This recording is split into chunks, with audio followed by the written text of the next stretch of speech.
औज़ुबिल्लाहिमिनश्शैतानिर्रजीम बिस्मिल्लाहिर्रहमानिर्रहीम। ख़वातीन व हज़रात अस्सलाम वालेकुम। क्या हाल हैं? आप खैरियत से हैं? उम्मीद करते हैं कि आप सब खैरियत से होंगे।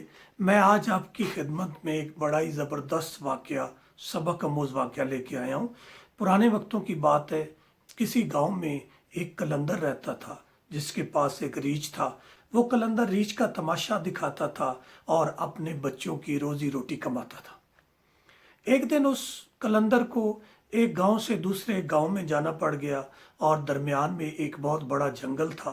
वो जब जंगल से गुजरा तो उसने जंगल में देखा कि एक बुजुर्ग अल्लाह के वली वहाँ पे अल्लाह की इबादत में मसरूफ़ है।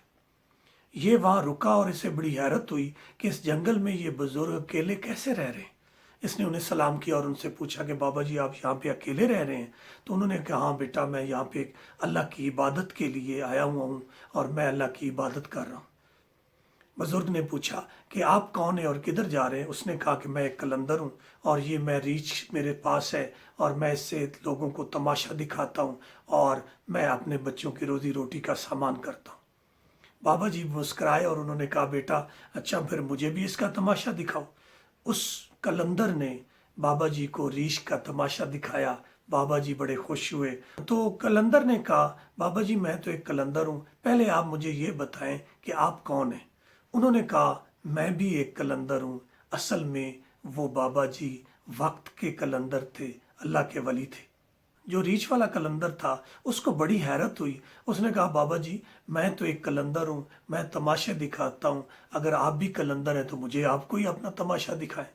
बाबा जी मुस्कुराए, उसे इशारा किया कि मेरे करीब आ जा, मेरे हाथ के ऊपर हाथ रख और आंखें बंद कर ले।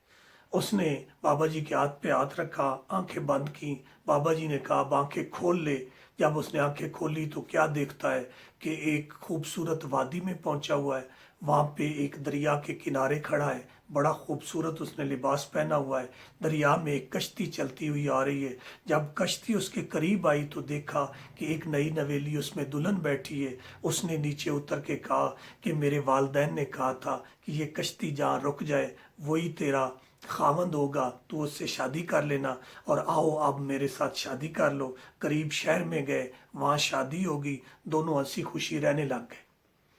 कुछ अरसा बाद लोगों के अंदर उसकी शोहरत बढ़ी। कोई बहुत अमीर आदमी हमारे इस शहर में आ गया है। ये शोहरत चलती चलती बादशाह के दरबार में गई तो उस बादशाह ने उस शख्स को अपने पास बुलाया, चंद बातें की और उसके बाद बादशाह ने उसको अपना वजीर नामजद कर दिया। अब वो जब वजारत के ओहदे पे पहुंचा तो वो अपनी बीवी को भूलने लग गया। कभी उसके पास जाता था, कभी उसके पास नहीं जाता था। नौबत यहाँ तक पहुंच गई कि वो इस वजारत के नशे में अपनी बीवी को बिल्कुल ही भूल गया और कई कई माह गुजर जाते थे और वो अपनी बीवी के पास अपने महल के अंदर नहीं जाता था। एक दिन उसकी बीवी बड़ी परेशान होके बादशाह के दरबार में आई और उसने वजीर से कहा कि अगर आप मेरे पास नहीं आना चाहते, मुझसे खुश नहीं है, मुझसे मिलना नहीं चाहते, तो ठीक है आप मुझे मेरे वालिदैन के पास भेज दें। वजीर ने कहा ये तो और भी ठीक है, ये चलो इसी बहाने मेरी इससे जान छूट जाएगी। उसने कहा चलो ठीक है मैं आपको छोड़ आता हूँ। उसने कहा फिर ऐसे करो कि मुझे उसी कश्ती में सवार कर दो जहाँ से तुमने मुझे लिया था, मैं उसी कश्ती के ज़रिए अपने वालिदैन तक पहुँच जाऊँगी। उस कलंदर ने अपनी बीवी को अपने साथ लिया और वापस उसी जगह दरिया में पहुँचा तो कश्ती उसी तरह वहाँ पे खड़ी थी। उसने अपनी बीवी को उसके अंदर बिठाया और वापस मुड़ने लगा तो बीवी ने कहा नहीं, अभी आप ऐसे करो कि अपना जूता उतारो और ये मेरी कश्ती को पानी की लहरों में थोड़ा सा धक्का दे दो ताकि मैं ये कश्ती चलने लग जाए और मैं अपने वालिदैन के पास पहुंच जाऊं। कलंदर जो वजीर बना हुआ था उसने जूते उतारे और दरिया के अंदर कश्ती को धक्का देने लगा। तो जैसे ही उसने दरिया के अंदर कश्ती को धक्का दिया तो एकदम उसकी आंखें बंद हुई। जब दोबारा खुली तो क्या देखता है, सामने बाबा जी बैठे हुए हैं, उनके हाथ में उसका हाथ है और राइट साइड पे देखा तो उसका वो रीछ बंधा हुआ था। उस कलंदर के चेहरे का रंग फक हो गया, हजारों कतार रोने लगा। बाबा जी के कदमों में गिर गया, कहता है बाबा जी एक दफ़ा मेरी गलती माफ़ कर दें और मुझे दोबारा वहाँ भेज दें, मैं अपनी बीवी के साथ कभी बेवफाई नहीं करूँगा, मेरी वो वजारत भी बरकरार रहेगी। बाबा जी मुस्कुराए और कहा बेटा तुमने हमें तमाशा दिखाया था, हमने तुझे दिखा दिया। अगर तुम उसके काबिल होते, उस वजारत के काबिल होते, उस बीवी के काबिल होते, तो तुम कभी भी वहां से वापस ना आते।